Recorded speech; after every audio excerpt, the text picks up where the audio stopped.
Hello everyone, happy Diwali. नमस्ते, नमस्कार। This is Vishnu Saikia.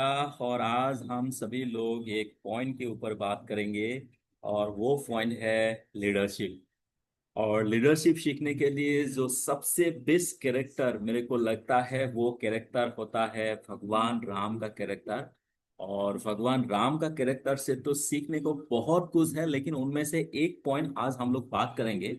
और ये बात सुन के अगर आप लोगों को अच्छा लगा, कुछ सीखने को मिला, तो डेफिनेटली इसको आप लोग शेयर कीजिएगा और मेरे को भी रिप्लाई कीजिएगा यहाँ से आपको क्या सीख मिला, और ये आगे जाके आप लोगों को कैसे मदद करेंगे, और ऐसा ही वीडियो आप लोगों को होना है या नहीं है, ये आप लोग मेरे को मैसेज कीजिएगा।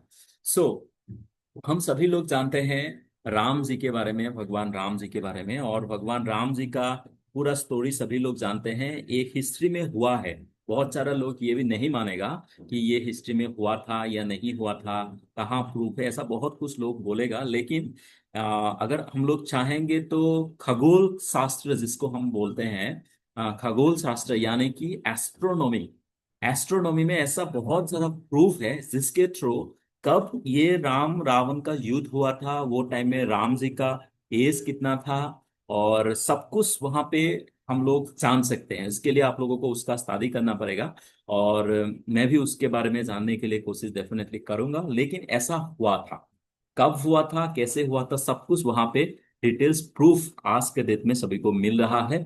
और इसके लिए भी बहुत सारा स्टडी ऑलरेडी चल रहा है।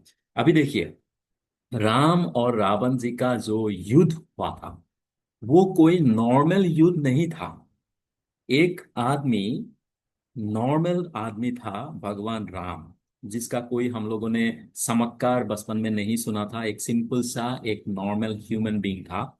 वो अपने पिताजी की वजह से, पिताजी का जो कमिटमेंट की वजह से वो बन गया।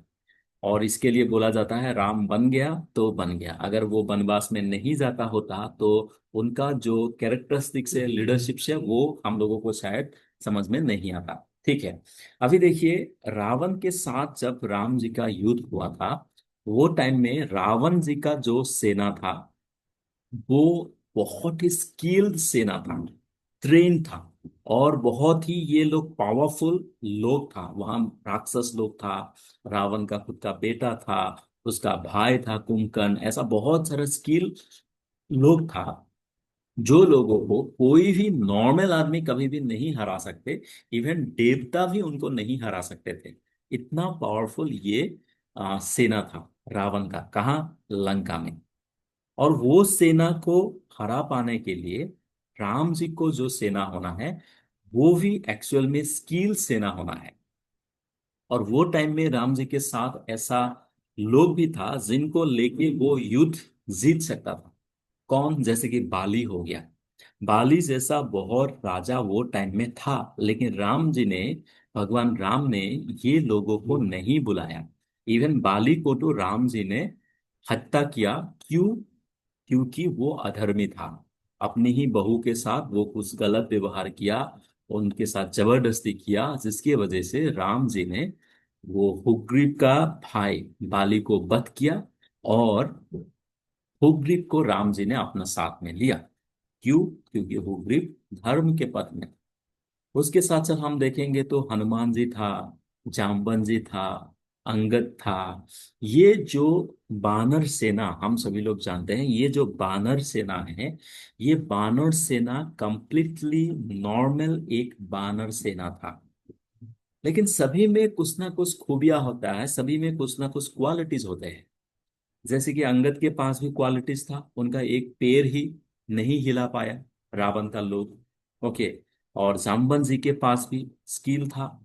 और हुग्रीव के पास तो जबरदस्त स्किल था। हुग्रीव जिनको हम जानते हैं वो रामायण का हम लोग गूगल मैप बोल सकते थे। अभी तो हम लोगों को गूगल मैप में कहाँ क्या है सब कुछ दिखाई देता है, लेकिन वो टाइम में वो सुग्रीव जी ने सेना को 4 पार्ट में डिवाइड किया था, अलग अलग दिशा में भेजा था। कौन सा दिशा में अंधेरा है कुछ नहीं मिलेगा, कौन सा दिशा में आश्रम है, कौन सा दिशा में क्या है, सब कुछ डिटेल्स में सुग्रीव ने अपने सेना को समझाया था। और वही टाइम में राम जी ने भी उनको पूछा था आपको इतना कैसे मालूम। वो बोला था मैं बाली से बचने के लिए 20 टाइम से ज्यादा मैं वर्ल्ड टूर किया। ये वर्ल्ड का अलग अलग जगह में मैं गया था बाली से छुपने के लिए। तो देखिए हुग्रीव का कितना पावरफुल क्वालिटीज था। वो क्वालिटीज को राम जी ने मेंटरिंग किया। हनुमान जी का क्वालिटीज को पावर को मेंटरिंग किया। लक्ष्मण जी का पावर को मेंटरिंग किया। किसको कब कहाँ यूज करना है ऐसे ही यूटिलाइज किया। उसके वजह से राम जी ये वार में जीत गया। रावण के पास स्किल सेना था, नहीं जीत पाया क्योंकि वो यूटिलाइज नहीं कर पाया, अपने सेना को यूटिलाइज नहीं कर पाया, मैंटरिंग नहीं कर पाया। यहां से मैं आप लोगों को क्या बोलने के लिए कोशिश कर रहा हूं, अभी फिलहाल इसको हम अभी अगर एक बिजनेस में कनेक्ट करेंगे, हम डे टू डे लाइफ में जो कर रहे हैं वहां कनेक्ट करेंगे। कोई भी सक्सेसफुल एक काम करने के लिए हमें क्या होना है, एक टीम होना है। और मैक्सिमम लोग एक अच्छा टीम का तलाश में रहते हैं। लेकिन मैं आपको राम जी का ये स्टोरी से यही बोलने के लिए कोशिश कर रहा हूं, ऑलरेडी आपके पास जो टीम है उनमें ही बहुत सारा खूबियां है, बहुत सारा क्वालिटीज है, जिसको ठीक से मेंटरिंग करने से आप भी आगे जा सकते हैं और लोगों को साथ लेके जा सकते हैं। कभी कभी लोगों को ज्यादा रिजेक्ट करके अच्छा लोग ढूंढने की वजह से भी लोग अपना काम में सक्सेस नहीं पाते हैं। इसीलिए राम जी की तरह आपको अपना टीम को मेंटरिंग करना है, पॉलिश करना है, किसमें क्या खूबियां है वो देखना है, कौन कौन सा काम में परफेक्ट है वो देखना है। अगर वो आपने ठीक से ढूंढ लिया तो आपको बहुत बड़ा सेना नहीं होना है, एक छोटा सा टीम से ही आप बहुत बड़ा कर सकते हैं। अभी कुछ लोग ये वीडियो देखने के बाद बोलेगा रामायण के साथ, राम जी के साथ आपने बिजनेस को क्यों कनेक्ट किया। ये जो रामायण है, ये जो गीता है, इसको हम मानते हैं कल्प वृक्ष। यानी कि यहां से जो ढूंढेंगे वो ही मिलेगा आपको। आपको म्यूजिक ढूंढना है, म्यूजिक मिलेगा। आपको एस्ट्रोलॉजी ढूंढना है, एस्ट्रोलॉजी मिलेगा। ओके।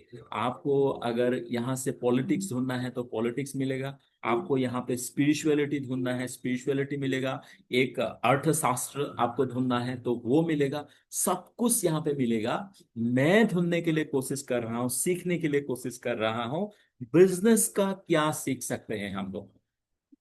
बिजनेस का हम लोग राम जी से क्या सीख सकते हैं, हम लोगों का कृष्ण जी से क्या सीख सकते हैं, हनुमान जी से, शिव जी से क्या सीख सकते हैं। ऐसा एक एक कैरेक्टर में थोड़ा थोड़ा बात हम लोग आने वाला टाइम में करेंगे। लेकिन आज का जो वीडियो है इसमें मैं आपको यही बोलने के लिए कोशिश कर रहा हूं, ऑलरेडी आपके पास जो रिसोर्स है उनमें ही इतना ताकत है, आप कुछ भी कर सकते हैं। ये लोगों को साथ अगर आप लेके जा सकते हैं 2-3 साल, तो डेफिनेटली आप भी सक्सेस पा सकते हैं। ये लोगों को भी सक्सेस दिला सकते हैं। किसी को कभी भी कमजोर बोल के, किसी को कहीं पे रुका देना, किसी को इग्नोर करना, किसी को रिजेक्ट करना, ये आप लोगों को नहीं करना है। धर्म और अधर्म ये तो 100% आपको देखना ही पड़ेगा। कौन अच्छा है कैरेक्टरिस्टिक में, कौन बुरा है, वो आप लोग देखिए। लेकिन क्वालिटीज में कोई अगर कम है तो उसका क्या क्वालिटी ठीक है, वो क्वालिटी को पॉलिश कीजिए, अपना टीम को आगे लेके जाइए, खुद को भी सक्सेस मिलेगा और आपका टीम को भी सक्सेस मिलेगा। सो भगवान राम का ये पॉइंट ऑफ व्यू से हमें यही सीखने को मिलता है, जो हम लोगों का साथ दिया है बिना स्वार्थ के, वो लोगों को साथ लेके जाना है। वो लोगों का सक्सेस के लिए हमें काम करना है।